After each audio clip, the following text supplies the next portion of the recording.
Hey everyone, welcome back to my YouTube channel. Today I'll be sharing with you guys my birth story.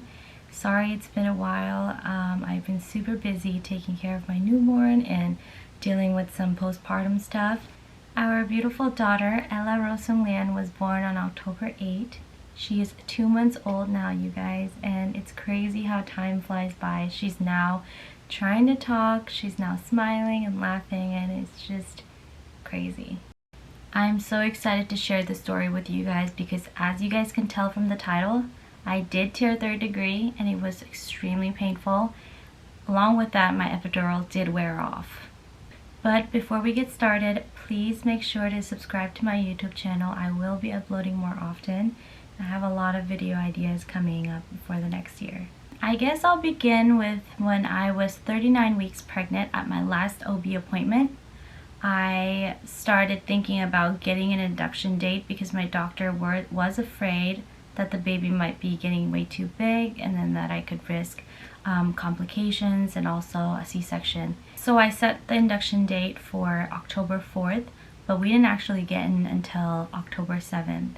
And I remember we got a call around 4:30 a.m. and the nurse was calling me like, hey, it's time for your induction. And I was so excited. I woke my husband up.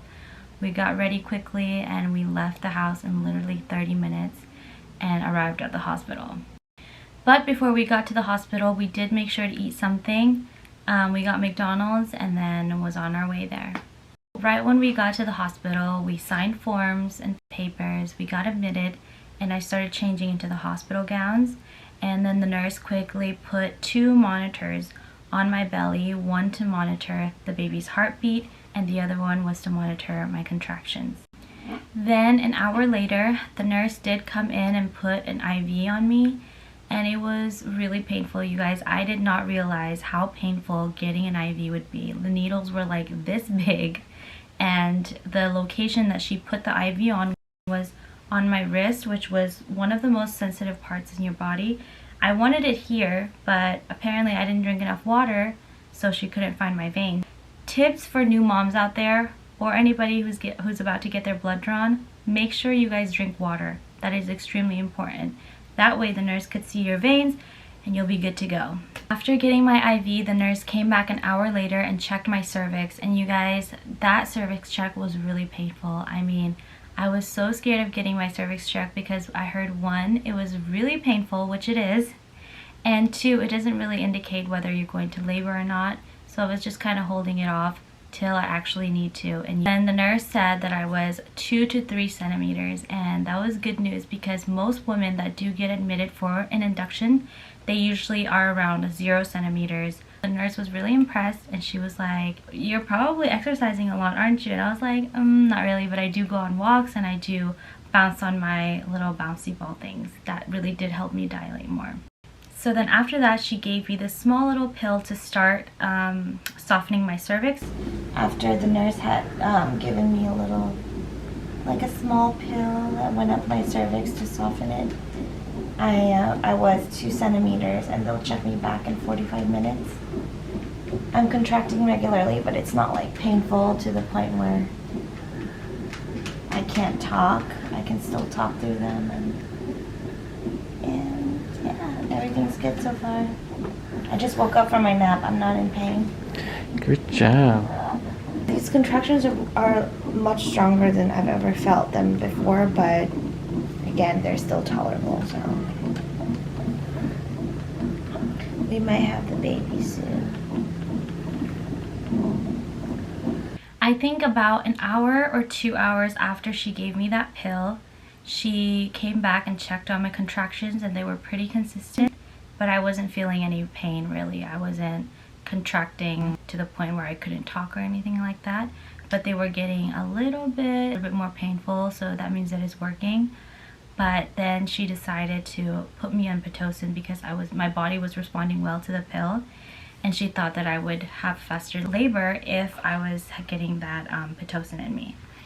I did start feeling contractions, you guys, and that was extremely painful. A contraction is such a weird thing to explain. That was one thing that I was trying to know how to feel, especially for a first-time mom if it's your first pregnancy, you'll be really confused on what contractions feel like. It was definitely painful, not gonna lie, but I was able to talk through it and I was able to smile through the pain. But the only thing that was really uncomfortable for me at that point was the IV, because it was on my wrist, and that was really painful and uncomfortable. Every time I tried to move my wrist like this, I felt like the needle was moving inside, and it was kind of like a burning, stingy sensation. I got admitted at 5:30 a.m.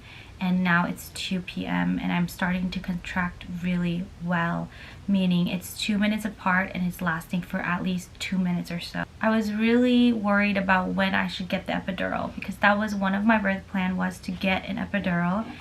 And I asked my sisters and they all advised me to get it after my water breaks, but my water hasn't broken yet, and my doctor said that she was going to come later to break my water, but she wasn't coming anytime soon. So then I asked the nurse, I asked her if I should get the epidural soon, and she was like, yeah, you could get it now. And I'm like, well, I'm only like 3 centimeters dilated, like should I still get it? And she was like, yeah, most women at this point do get it. That was a big mistake, you guys. I think that was the part of the reason why my epidural wore off, is because I did it too early, or was it because the anesthesiologist didn't give me enough dose? I'm not sure what happened, but so around 2:30 p.m. I got my epidural, and I was so nervous and scared, you guys. My heart rate was around like 145 beats per minute, and it was crazy. The nurse was just like, whoa, your heart was beating so fast, holding my husband, and then I was hunching my back like this to get it. It's not even painful at all.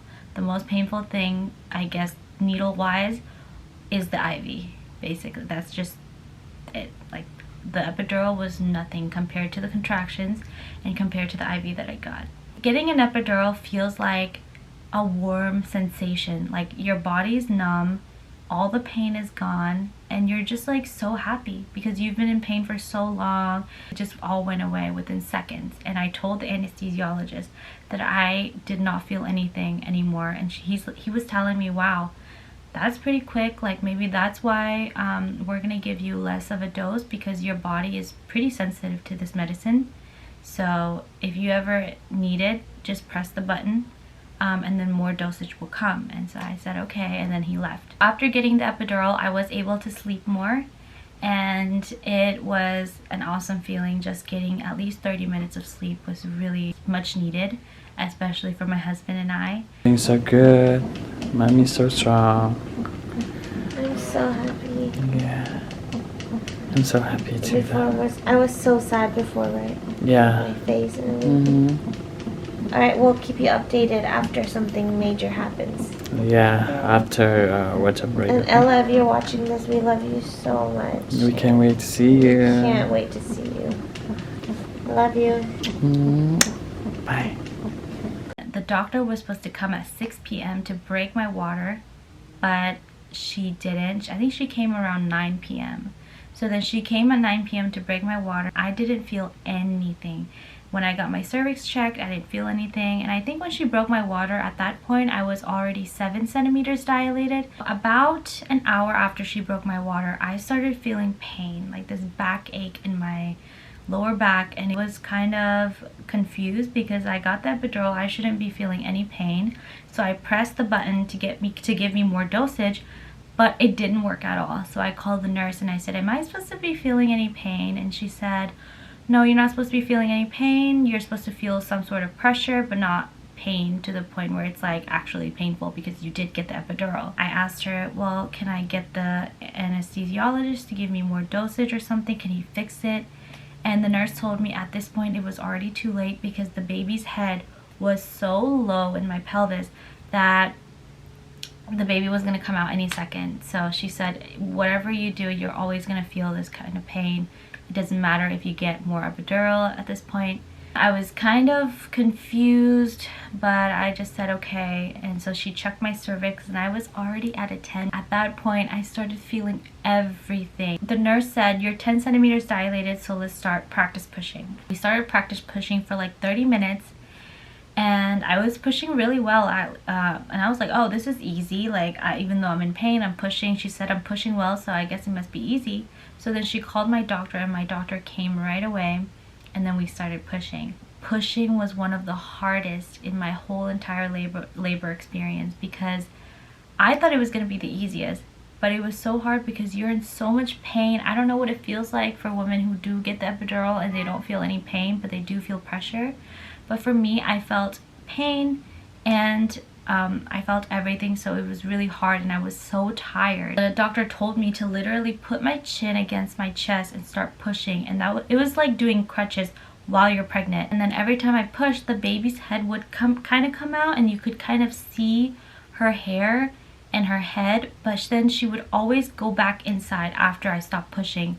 So that would make me so tired because I would have to start from zero for like 3 hours, and my mouth was so dry I couldn't breathe, and so my husband had to give me some water. But the one thing that got me really upset was because my husband was too focused on the baby down there that he forgot about me, and he literally put his head on my forehead, kind of pushing it down, when I'm supposed to be putting my chin to my chest, literally lifting my head up, but he was pushing it down. And I was telling him, you're pushing me, and so he didn't realize I had to like push his hand away, and he was like so shocked. He was like, did you just push me? I will say I was nice to my husband throughout the whole entire pregnancy and while I was in labor and delivery. Even with painful contractions, I was still nice to him, so I guess you could say I'm a nice person. 3 hours later, I was really starting to get weak and hopeless. I told the nurse, I was like, you know what, just give me a C-section already. I already give up. It's too painful. It's too hard. It's been 3 hours, almost 4 hours, and I'm literally about to like pass out. My doctor said no because the baby's heartbeat was doing great, you're doing great, so then there's no need for me to do a C-section. And if I did do a C-section, the recovery would be worse than delivering it vaginally. So I told her, just do something, like get a vacuum, get a suction or something just to help me kind of get her head out. And she said that she couldn't because the baby's head was not low enough. So at that point, I had no choice but to just go through it. Finally, I was able to push with all my might, and just hours of pushing later, she came out, and it was one of the warmest feeling I've ever felt in my life. Like her little body on my chest, feeling that warmth of your newborn child just on you. It's just the most incredible feeling ever. I was on cloud nine. I was crying. I was welcoming her. I looked up and her daddy was crying, and it was just such an awesome experience. The one thing that did kind of take away that moment was the pain that I was feeling. And I asked my doctor, did I tear bad? And she was like, yeah, you tore 3rd degree and it's gonna take some stitching. The whole moment I'm supposed to be bonding with my child and holding her and talking to her and feeding her. My initial plan as she comes out was to breastfeed her, but I couldn't even do that because I had to lay straight on my back and I had to have her give formula because she was really hungry at that point. I felt everything, the needles going through it. She did give me some numbing shots, but they didn't work at all. I don't even know how to describe the pain. Like you will never know until you go through it. It took me 2 hours to get stitches, and then after that, they put me in the postpartum room. Even walking was extremely difficult. They had to put a catheter in me. I couldn't even go to the bathroom. I couldn't even walk for a long time, and peeing, I had to get 2 people to help me. Can you use the restroom while I set it up? So you want to use restroom first? Or you want me to finish it? What do you want to do? you finish it Yeah. first and then I'll go. Oh, you need, maybe you need to warm up, right? Yeah, anytime you... ဒီခေါ်လေးနေ warm up 好了吗？对面那这个 restroom 是那个口了吗？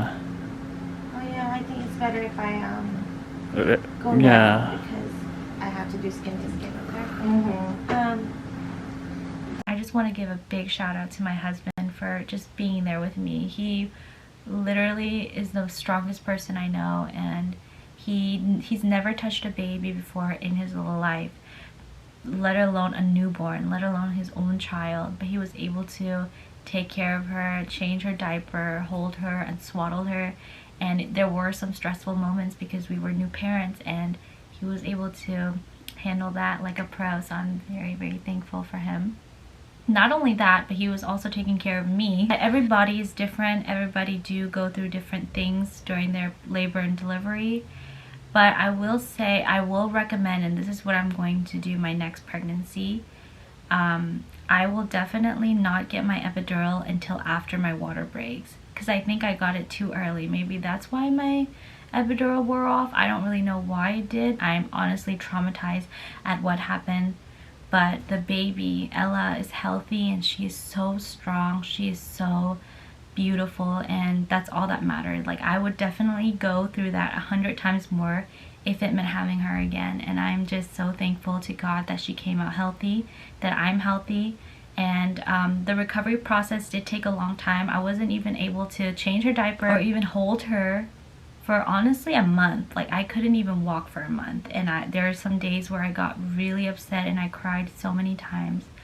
But thank God for my family who supported me and who is there for me and who took care of her while I was recovering. One of my friends did ask me how long did I take to heal, and to be honest, even till this day, I'm not fully healed yet.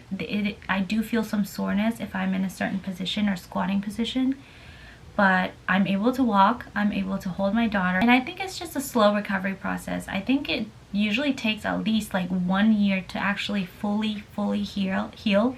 Don't rush it. Just enjoy the moment that you have with your child. Just enjoy the recovery process. It may be hard at times, but you'll get through it. This was my birth story. I hope that you guys enjoy it, and if you guys have any questions about my labor or my recovery process or the 3rd degree tear, let me know.